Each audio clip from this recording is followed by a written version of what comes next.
So one of the things that you can do with the models that you have in SketchUp is set out geolocation as well, so that you can plan for a certain location as you like. So for that, you can actually go around over here onto File, and you can see that Add Location is an option.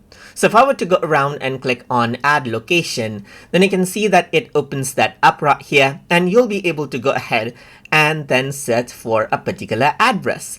Let's say now I'm going to go around over here, and let's say, for example, I'm going to say Manhattan right here, just like this. You can see that this is what it got. So you can go around over here, and let's say, for example, you can set out the geolocation as you like. Let's say, for example, move this location to this pin area, and this is what you have.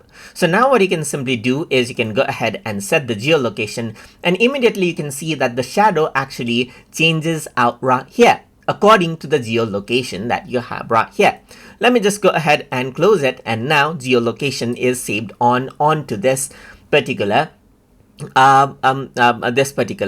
SketchUp project. You can go ahead and click on Add Location and right here and change it out as you like as well. Let's say, for example, I'm going to go ahead and clear out the geolocation right here. And if I were to go ahead and click on Add Location again, I can go ahead and let's say, for example, search for Yangon. Let's say, for example, right here.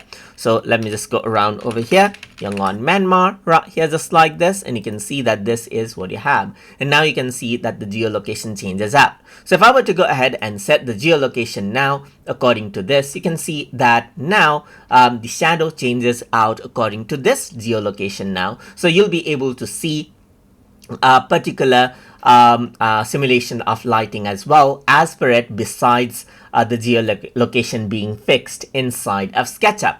So I hope you guys learned something as always.